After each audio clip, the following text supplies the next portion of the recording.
देश को बचा लो माय लॉर्ड। ममता बनर्जी ने सीजेआई चंद्रचूड़ से क्यों लगाई ऐसी गुहार? ममता ने देश को खतरे में क्यों बताया? सीजेआई डीवाई चंद्रचूड़ कई मुद्दों पर खुद भी संज्ञान लेते हैं।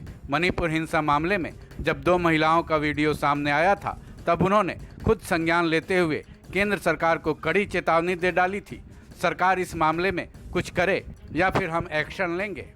सीजेआई चंद्रचूड़ के सामने अब एक ऐसी गुहार लगाई गई है जो उनके पद यानी चीफ जस्टिस ऑफ इंडिया को लेकर ही है। दरअसल ममता बनर्जी ने सीजेआई चंद्रचूड़ से गुहार लगाई है कि देश को बचा लो माय लॉर्ड। लेकिन देश में ऐसा क्या हुआ है जो उन्हें ऐसा कहना पड़ा है? गौरतलब है कि केंद्र सरकार सीईसी नियुक्ति बिल को लेकर आई है। ये बिल देश के चुनाव आयोग से जुड़ा है। इसके तहत देश के मुख्य चुनाव आयुक्त और दूसरे चुनाव आयुक्तों की नियुक्ति से सीजेआई को बाहर करने का प्रावधान लाया गया है। इस बिल को लेकर विपक्ष की ज्यादातर पार्टियों में विरोध है।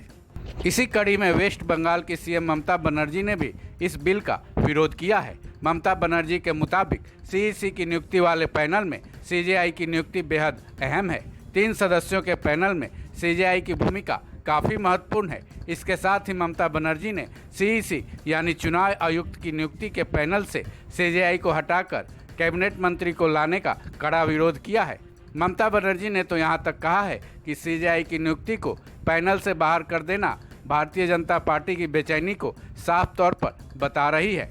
उन्हें ऐसा लग रहा है कि उनके वोटों का नुकसान हो सकता है, इसलिए वो ऐसा कदम उठा रही है। उन्होंने ये भी कहा कि पूरे देश को न्यायपालिका की इसी घोर अपेक्षा पर सवाल उठाना चाहिए। इसके साथ ही उन्होंने सीजेआई डीवाई चंद्रचूड़ से गुहार भी लगाई और कहा कि माय लॉर्ड, हमारे देश को बचा लीजिए। सवाल ये है कि सीईसी नियुक्ति बिल में ऐसा क्या है कि उसका जमकर विरोध किया जा रहा है। दरअसल मुख्य चुनाव आयुक्त और दूसरे चुनाव आयुक्तों की नियुक्ति की प्रक्रिया में 3 सदस्यों का पैनल होता है, जिसमें पीएम, नेता प्रतिपक्ष और सीजेआई होते हैं। लेकिन इस बिल के मुताबिक सीजेआई को इस पैनल से बाहर कर दिया गया है, जिसके बाद अब इस पैनल में पीएम, केंद्र से कोई भी एक कैबिनेट मंत्री और नेता प्रतिपक्ष होंगे। ऐसे में जब भी सीईसी और चुनाव आयुक्तों की नियुक्ति की जाएगी, केंद्र सरकार का फैसला हमेशा ही हावी रहेगा। इसी बात को लेकर विरोध किया जा रहा है कि जब मुख्य चुनाव आयुक्त और दूसरे चुनाव आयुक्तों को केंद्र सरकार खुद ही चुन लिया करेंगे तो निष्पक्षता कहां रह जाएगी?